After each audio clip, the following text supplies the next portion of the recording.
Здраво, вие слушате Радио Канал 103, ова е емисијата Дансе Макабре со своето 644-то издание, а во оваа сезона, изминатата година, започнав една едиција на Дансе Макабре која е посветена на кратката форма од жанровскиот филм, кој неправедно е запоставен и на домашните филмски фестивали, иако во светот има илјадници кои се посветени токму на неговото промовирање, па затоа и одлучив барем квалитетот кој е застапен на дигиталните пространства да го курирам во своевидни хорор антологии кои ги именував Бодежи, и оваа епизода ќе го добиете второто издание на оваа компилација од кратки остварувања, која моментално е достапна на мојот YouTube канал да ја погледнете во целост, а за незините потреби се одредов да селектирам што е можно по различни тематски одредници за да ја согледате широката лепеза на можности за креативно изразување кои ги нуди жанровскиот филм. Во Бодежи 2 се кријат стравови погребани на дигиталните теснеци, неограничени можности за синтетизирање со комедијата, потоа прогонување доловено со помош на анимација, проколнати предмети, убици од соседството, домашни снимки кои не треба никој да ја погледне надвор од семејството, како и култен краток филм од филмскиот ветеран, се содржани на оваа хорор антологија која ви ја составив за потребите на Дансе Макабре. Така што седнете, опуштете се, краткиот хорор филм сам ќе дојде во вашиот дом, не мора да станувате, мора единствено само да се умре. А оваа емисија ја започнавме со композициите од новиот албум на Corrosion of Conformity, култниот јужначки бенд се враќа на сцената со албумот Good God Bad Man, односно ја слушавме композицијата Good God Final Dawn, потоа следуваше Give Me Some More и Asleep at the Killing Floor, односно композиции кои говорат за адреналинската агресија која поседува овој албум во првиот негов сегмент, а во продолжение ќе продолжиме со тој ведар дух, односно и слушаме The Casualties со композиција од нивниот нов албум Detonate, ја слушаме основната тема, потоа People Over Power, Empire Falls, Pigs on Fire и ќе слушнеме Wake Up Kill Repeat. Кратки композиции, меѓутоа се доволно експлозивни за да детонираат една звучна агресија која и тоа како ни е потребна за почетокот на емисијата. А Дансе Макабре е емисија во која 17 сезони се зборува за уметност, се борба против лицемерието, зависта и користолюбието, тука уметниците се вистински херои, а не политичарите криминалци, и секое издание е на мала победа против шундот, апатијата, предрасудите и богот на медиокритетот алгоритамот. Целта на емисијата е да ги доближи квалитетните уметнички дела до секој слушател и да воспостави диалог помеѓу уметноста и реалноста за подобро да го разбереме светот во кој живееме. Вечер им закажувам полноќен дат за смртта по 644 пат. Јас сум Златко Ѓелевски, а ви останете со трансмисијата на Канал 103 до крајот на светот. YouTube постои скоро 21 година и барем јас сум бил дел од генерацијата која успеа да го фати лансирањето на дигиталната платформа, иако не секој имаше во тој момент олеснителна можност да има интернет во домот во 2005 година, освен ако е финансиски подобно ситуиран, се разбира. Меѓутоа постоја интернет кафулиња во кои за прв пат можев да откриам дека режисерите на кратките филмови самите ќе објавуваат нивните дела и добиваат милиони прегледи на истите. 2 децении подоцна се појавија и агрегатори кои се наменети токму за промовирање на кратката форма, која откако ќе направи едногодишен круг на фестивалите кои се наменети за промовирање на хорор жанрот, какви што се Fantasia, Sitges, Screamfest, Fantastic Fest, Frightfest во Лондон и да речеме пониско рангираните Telluride, Chattanooga, Атланта, Brooklyn Horror Фестивалот, Motel X во Лисабон, потоа Toronto After Dark, Freak Show, Final Girls во Берлин, додека пак полноќни селекции се преполни со кратки хорор филмови кои ги има и на најголемите на филмски фестивали како што се Sundance, South by Southwest, Торонто, и вредното од фестивалите ќе биде дистрибуирано на стриминг каналите како Shudder и Screambox, специализирани канали за хорор филмови, кои ќе им најдат место во нивните серијали за да ги прикажат. Меѓутоа, огромен број на автори од како нивниот филм ќе го заврши циклусот на промоции, ќе ги направат јавни линковите на нивните филмови на YouTube и Vimeo, и многу мал број од нив се посреќиле да добијат можност да биде финансирана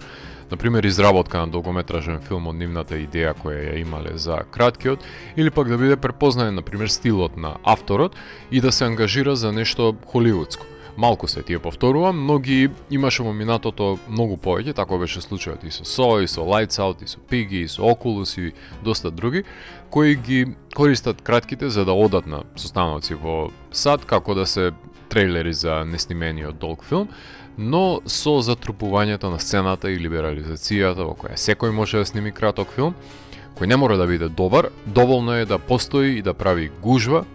прави бучава, за да не може да се пробие квалитетот, и последните неколку години се помале бројот на авторските дела кои го добиваат вниманието кое го заслужуваат, и некои остануваат погребани на фестивалите, не се ни обидуваат да имаат свој дигитален живот.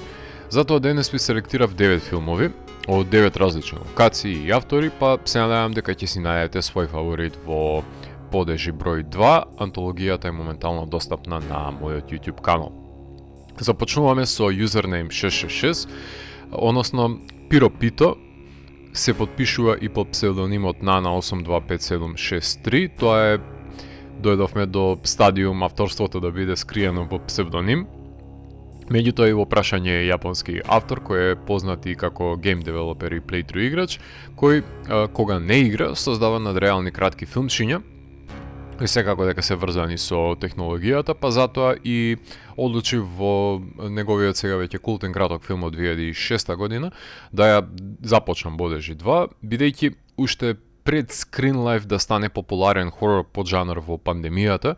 кога сакале или не бевме врзани за екраните, ги искористи авторот можностите на засадување на стравот во дигиталната сфера,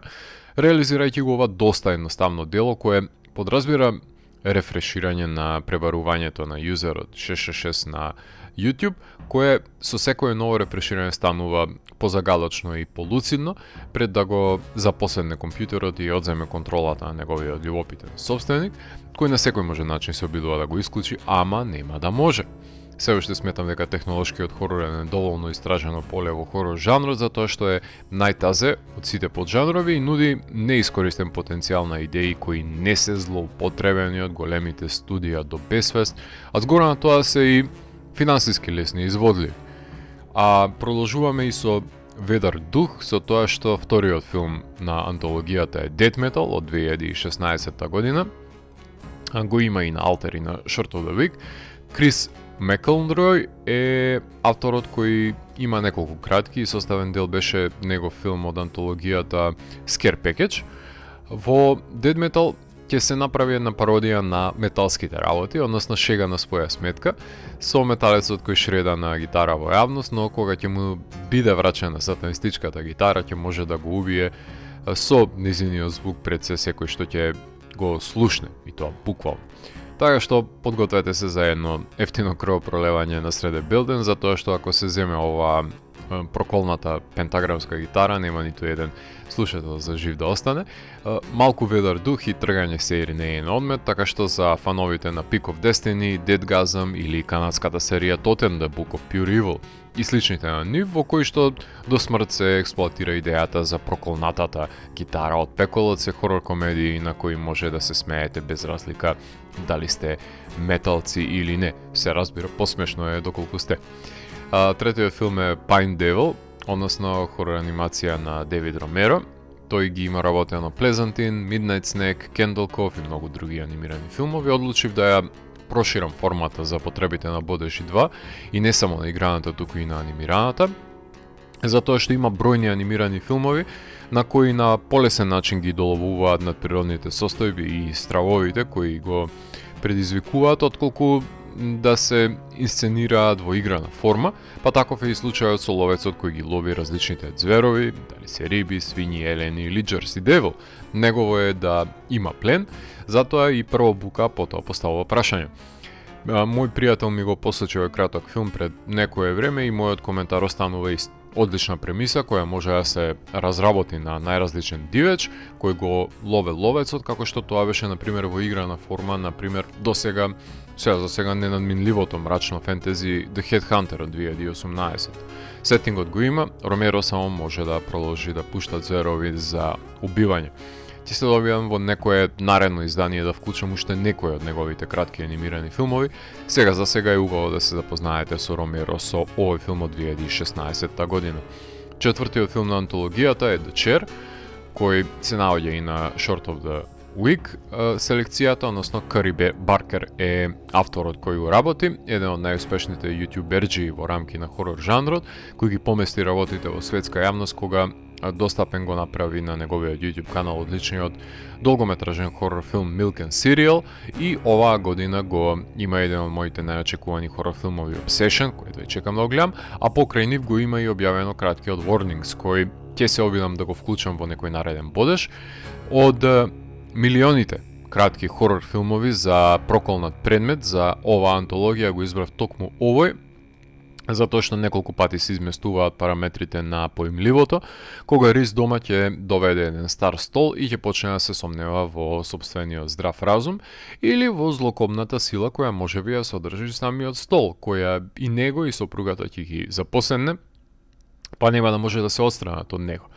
Очудувањето е загарантирано, особено поради начинот на кој кадрира Паркер и нагло ги засекува одмерените кадри, што дополнително му дава моќ на неживиот предмет, или само можеби ние мислиме дека е нежив. Филмот е од 2023 година, а ова година насамнес беше прикажан уште еден стол за бизарен предмет кој содржеше душа овој пат на Џулиет Луис, односно By Design беше филмот, меѓутоа овој стол е пострашен и не би сакале да ви се појави магично во вашиот дом. Петтиот филм на антологијата е Леталоџика, уште еден наградуван краток филм на филмските фестивали, овој пат од хорор фестивот Days of the Dead, режиран од Тони Реймс, кој ги има работено Scott Playtime Solver и учествуваше во антологијата Dead by Midnight. Во 2021 година ја сними оваа одлепена комедија, која ја открив на серијата Bloody Bites, каде брачните партнери се обидуваат да се присетат на некоја мисла која им избегала во текот на денот, па со помош на премотување на настаните што им се случувале, ќе се обидат да дојдат до тоа што им беше муабетот, и токму во кратките флешбекови се крие крвава пресметка со нивните жртви, ама комедијата е сокриена и во поводот зошто им меандрираат мислите. Една од најавтентичните примени на флешбек под изговор дека некој лик не може да се присети што сака да каже, а при тоа гледачот дознава со кого си има работа. Прекрасно монтажно решение кое во рацете на искусни автори може да ги спаси делата, само што функционира во краток филм, а за дол треба да се помачите да му го најдете соодветното место, а јас му го најдов насреде антологијата Бодежи 2. Така што тука ќе направиме една подолга музичка пауза. Имено ви селектирам музика во рамките од емисијата од албуми кои се издадени во текот на изминатите неколку недели, односно слушаме свежа музика создадена од метал сцената, како што е албумот Engines of Demolition од бендот Black Label Society, предводен од Zakk Wylde, од кој ќе слушнеме неколку композиции, после него ќе слушаме дела од What If Better Never Comes од бендот Маlavora, се извинувам, еден металкор бенд, алтернативен метал бенд кој што содржи моќен женски вокал, а додека сме кај моќни женски вокали, дефинитивно мора и да слушнеме нешто од Slave Machine, новиот албум на трешерките Nervosa. Потоа ќе следуваат меткор лудаците Chamber со композиција од новиот албум This Is Goodbye и ќе завршиме со една black metal наезда, предводена од Hellripper и неговиот нов албум Коронах. Потоа следува уште еден one-man band, овој пат од Германија, односно Noise и неговиот Non-Est Deus проект, односно нивниот нов албум Blessing and Curses, и ќе завршиме со Winterfilech со композиција од новиот моќен албум The Unyielding Season. Така што уживајте во музичкиот блок кој следува и потоа ќе се вратам вечер да ви говорам за преостанатите 4 филмови кои се наоѓаат на антологијата Бодежи 2. Предпоставувам дека го знаете моето мислење дека идеалното време траење на еден хорор филм е 90 на минути и кога ги компилирам овие антологии внимавам да ја задржам таа рамка, затоа и овој пат се обидов драстично да не ја надминам, односно Бодежи 2 ќе ви одземе 96 минути да ја изгледате во целост, така што тоа е доста подносливо време траење според мене, без да го силува вашето внимание, а сепак да добиете разноврсен избор на филмови. Го засековме Бодежот на половина, за во втората половина да има два подолги кратки филма кои ги кршат сите правила на селекциите на филмските фестивали со нивната должина, но затоа за сите нив има место во Бодежи 2, ако знаат да засечат и тоа длабоко.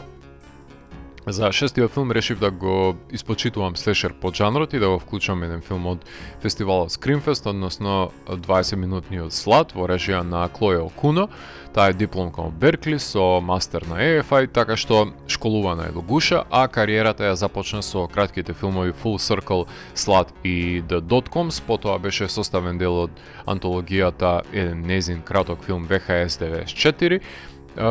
како дете на 90-тите се разбира, си го заслужи своето место таму, пред да го сними одличниот депалмовски долг трилер Watcher и работи епизоди на сериите Let the Right One и Tick Up, и тоа значи дека хорор жанрот е во низината крв и такви ќе бидат идните филмови на кои што работи, односно италијанскиот заводлив и крвав Brides и прогонувачкиот Bad Hand. А да се навратиме денес на низиниот краток филм Слад, во кој се запознаваме со 14 годишната Меди, која живее во рурален Тексас, грижајќи се за низината баба, во градче во кое нема кој знае каков начин да се забавуваат младите, па збирното место е локалното лизгалиште, каде ќе забележиме нерамнотеженоста на средношколската хиерархија, во која Меди е отпадничката од друштвото кое го предводи популарната Джоли. Меѓутоа во незиниот живот ќе влезе еден мистериозен странец кој да мити имал социопатски тенденции. Филм кој ефективно ја доловува кастата во малиот град и тензични се прогонувачките секвенци меѓу убиците и последната девојка, односно се што треба за еден солидно изведен модерен слешер од 2014 година, што значи дека има уште крв на моторната пила во Тексас и тоа и денес. Седмиот филм од антологијата, во премиерната едиција на Бодежи беше вклучен еден култен краток филм на Дилан Кларк, кој веќе е во изработка во негова долгометражна форма, односно филмот Portrait of God,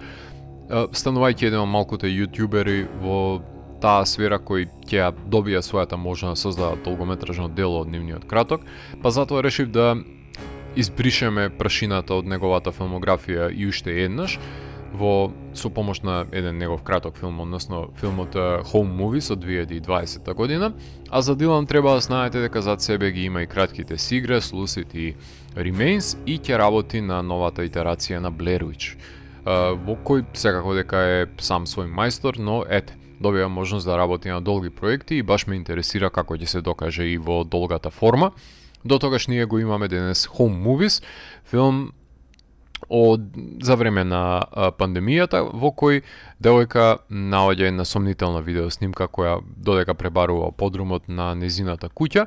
која ги изместува параметрите на реалноста и сеќавањата, криејќи нешто повеќе од тоа што го имате на прв поглед. Така што имаме и психолошки халуцинаторен краток хорор филм за да се зачини жанровска антологијата и да се подсетиме зошто Дилан го бива задоволување на тие енигматични пространства во кои се кријат необјаснивите стравови, а и по некој дух. Како и во првите Бодежи, така и во вторите ќе оставам простор да биде содржано едно култно остварување од значаен режисер, кое најчесто означувало подем во неговата кариера. Не знам како со денешните цензорски рестрикции уште екзистира на YouTube, ама затоа гледајте го додека можете, пред некоја нова фашизоидна цензура да го наметне отстранувањето на 25-минутниот бисер Cutting Moments од режисерот Даглас Бак од 1996 година, осмиот филм од антологијата Бодежи 2. Со него стапи во контакт кога работеше на антологијата The Theater Bizarre и мора да го знаете како еден од мајсторите на кратката форма кој комплетираше една незаборавна трилогија во која го и обелодени прецелагите и насилството кое се крие под фасадата на идиличното американско семејство во Family Portraits: A Trilogy of America, која беше составена од Home и пролог и токму и филмот кој го има во Бодежи 2, односно Cutting Moments. Во 2000-тите го сними долгиот Sisters и краткиот The Broken Imago, а по деценија пауза од The Theatre Bizarre се врати на сцената пред некоја година со долг филм, кој никако не можам да му го најдам да го гледам, па ќе морам да го малтретирам да ми го пушти, односно One Way Ticket to the Other Side. Cutting Moments е прилично значаен не само за хорор жанр, туку и за кратката форма, затоа што токму поради контрастот на идеалот за семејството зад белата ограда, каде Сара и незиниот сопруг Патрик се во брак без љубов, барем од бладнокрвниот однос кој може да го воочиме помеѓу нив, меѓутоа таткото пак раѓа некаква бизарна привлечност со нивниот син, што ќе ја прелее чашата кај Сара, зачекори надвор од здравиот разум и донесе одлука која ќе оправда зошто YouTube ќе ве праша дали сте во ред да погледнете филм со нанесување на болка на сопственото тело, во култната сцена со ножиците за кастрење на жива ограда и уште некој плевел кој расте на човечкото тело. И деветиот филм во антологијата Бодежи, со кој ќе завршам со ведар тон, ќе биде и тоа како потребен по филмот на Бак, односно 5-минутниот This is How You Die во режија на Майкл Мохан од 2013 година, кој најчесто е познат по бројни кратки комични и романтични филмови како Trick, La Dentista, Initiation, XX, Save the Date и многу други. Потоа работеше на сериите Everything Sucks и Ghostwriter пред да го сними еден од најзначајните, барем за мене, еротски трилери на денешницата The Voyeurs и ја продолжи соработката со Сидни Свидни со уште еден хорор филм, односно Immaculate, така што успешно го направи скокот од кратката во долгата форма. This is How You Die е еден од неговите малку покрвави филмови, односно хорор комедија во која да речеме дека постои машина која ќе ви предвиди како ќе умрете, само што пораката која ќе ја добиете е доста криптична и налик Final Destination не секојаш така како што сте замислиле ќе се збогувате со светот, така што во оваа црна комедија има неколку ликови кои на бизарен начин ќе го загубат животот и машината секојаш ќе биде точна во нејзиното предвидување. Така што денес имав можност да ви говорам за 9 кратки филмови кои ќе може да ги пронајдете на мојот YouTube канал под називот Бодежи 2, антологија составена од Username 666, Dead Metal, Pine Devil, The Chair, Lethal Logica, Slut, Home Movies, Cutting Moments и This is How You Die. За крајот на емисијата ќе слушнеме две композиции кои се наоѓаат на продолжението во триделната сага на Green Carnation, односно албумот A Dark Poem Part 2, односно Sanguis, од кој ќе слушнеме помелодичните песни I Am Time и прекрасната балада Loneliness Untold, Loneliness Unfold. Јас сум Затко Ѓелевски и го затворам 644-тиот гримоар на Дансе Макабре и го враќам на полицата кај останатите изданија кои кријат тајните на универзумот. До наредното издание на Дансе Макабре, гледајте хорор филмови и не плашете се ниту од животот, ниту од смртта. Пријатни кошмари!